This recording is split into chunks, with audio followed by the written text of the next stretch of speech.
People wake up in the morning, they begin to think about their problems. Those problems are circuits, memories in the brain. Each one of those memories are connected to people and things at certain times and places. And if the brain is a record of the past, the moment they start their day, they're already thinking in the past. Each one of those memories has an emotion. Emotions are the end product of past experiences. So the moment they recall those memories of their problems, they all of a sudden feel unhappy, they feel sad, they feel pain. Now, how you think and how you feel creates your state of being. So the person's entire state of being when they start their day is in the past. So what does that mean? The familiar past will sooner or later be predictable future. So if you believe that your thoughts have something to do with your destiny, and you can't think greater than how you feel, or feelings have become the means of thinking, by very definition of emotions, you're thinking in the past. And for the most part, you're going to keep creating the same life. So then people grab their cell phone, they check their WhatsApp, they check their text, they check their emails, they check Facebook, they take a picture of their feet, they post it on Facebook, they tweet something, they do Instagram, they check the news, and now they feel really connected to everything that's known in their life. And then they go through a series of routine behaviors. They get out of bed on the same side, they go to the toilet, they get a cup of coffee, they take a shower, they get dressed, they drive to work the same way, they do the same things, they see the same people, they push the same emotional buttons, and that becomes the routine, and it becomes like a program. So now they've lost their free will to a program, and there's no unseen hand doing it to them. So when it comes time to change, the redundancy of that cycle becomes a subconscious program. So now 95% of who we are by the time we're 35 years old is a memorized set of behaviors, emotional reactions, unconscious habits, hardwired attitudes, beliefs, and perceptions that function like a computer program. So then a person can say with their 5% of their conscious mind, I want to be healthy, I want to be happy, I want to be free. But the body's on a whole different program. So then how do you begin to make those changes? Well, you have to get beyond the analytical mind, because what separates the conscious mind from the subconscious mind is the analytical mind. And that's where meditation comes in, because you can teach people through practice how to change their brainwaves, slow them down. And when they do that properly, they do enter the operating system where they can begin to make some really important changes. So most people then wait for crisis or trauma or disease or diagnosis. They wait for loss, some tragedy to make up their mind to change. And my message is, why wait? And you can learn and change in a state of pain and suffering, or you can learn and change in a state of joy and inspiration. And I think right now, the cool thing is that people are waking up. Most people spend 70% of their life living in survival and living in stress. So they're always anticipating the worst case scenario based on a past experience. And they're literally, out of the infinite potentials in the quantum field, they're selecting the worst possible outcome, and they're beginning to emotionally embrace it with fear. And they're conditioning their body into a state of fear. Do that enough times, the body has a panic attack without you. You can't even predict it because it's programmed subconsciously. So people become addicted to the rush of those emotions, and they use the problems and conditions in their life to reaffirm their limitation, so at least they can feel something. So now when it comes time to change, you say to the person, why are you this way? Well, every time they recall the event, they're producing the same chemistry in their brain and body as if the event is occurring, firing and wiring the same circuits and sending the same emotional signature to the body.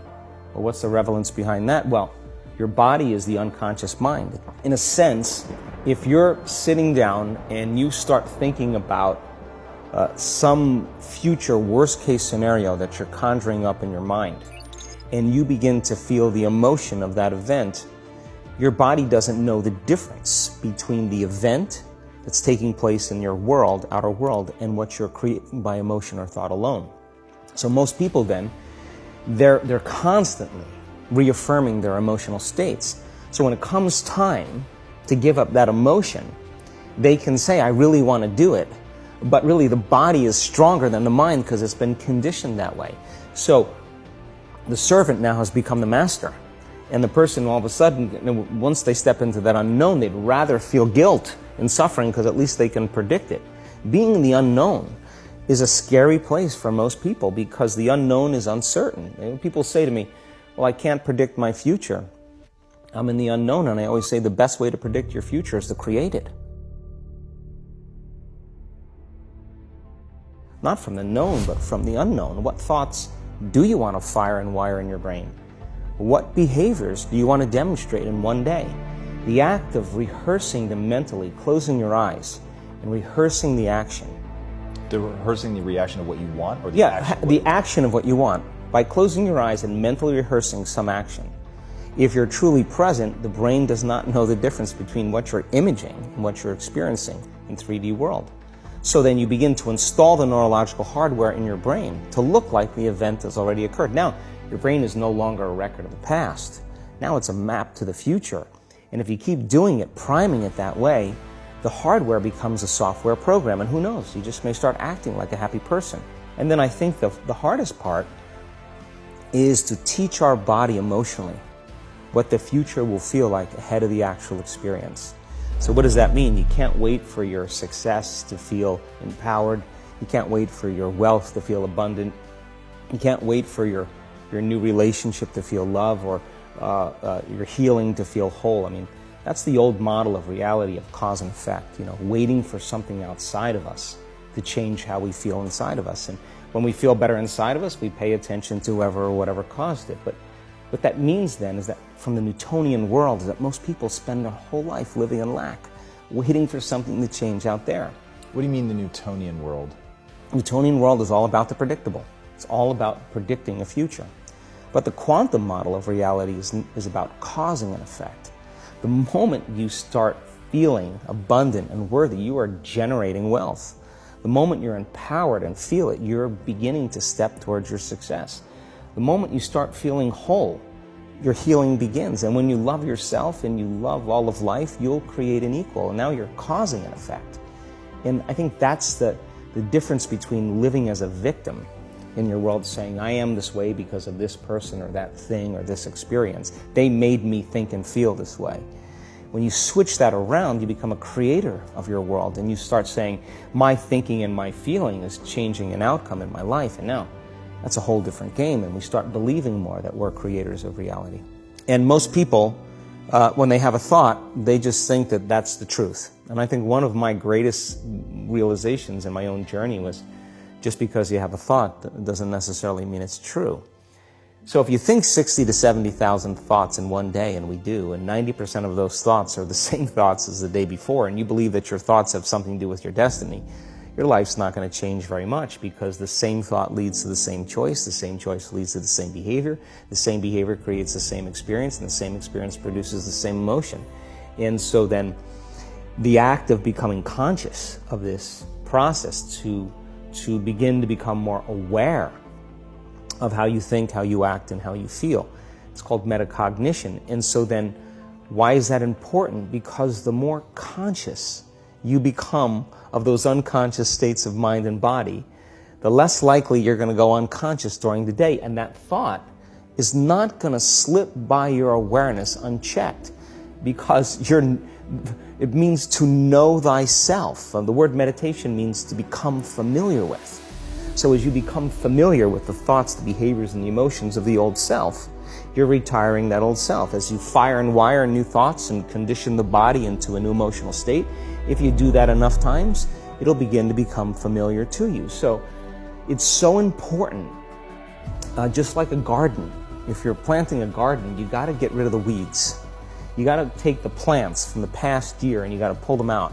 The rocks that sift to the top that are like our emotional blocks, they have to be removed. The soil has to be tenderized and broken down. We have to make room to plant a new garden. So primarily, we learn the most about ourselves and others when we're uncomfortable.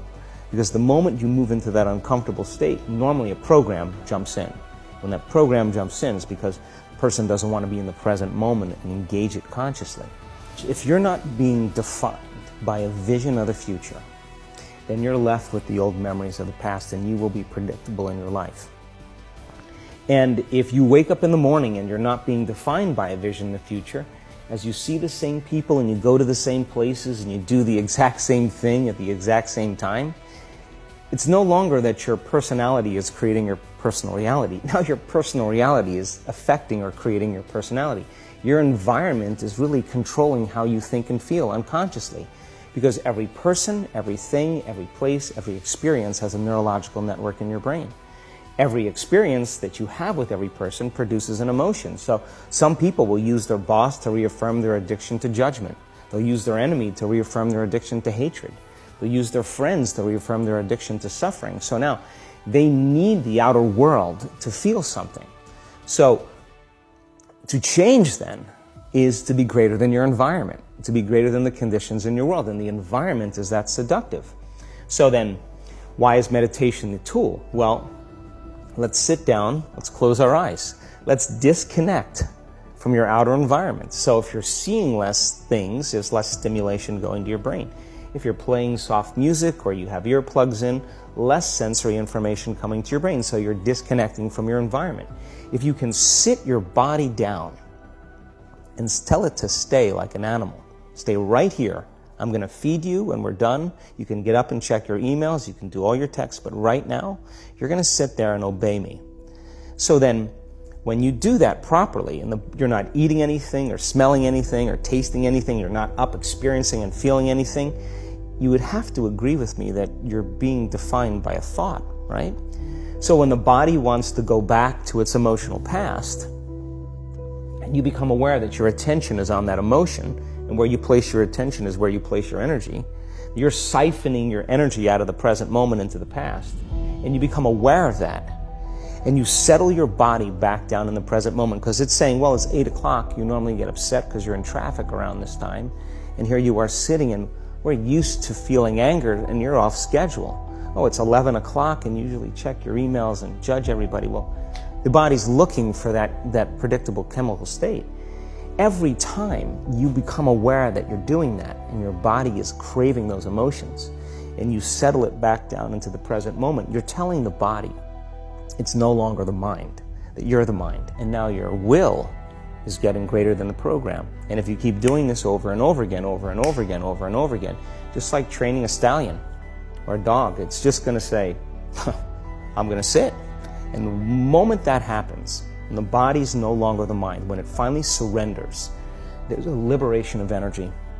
We go from particle to wave, from matter to energy, and we free ourselves from the chains of those emotions that keep us in the familiar past. And we've seen this thousands of times. In fact, we can actually predict it now on a brain scan.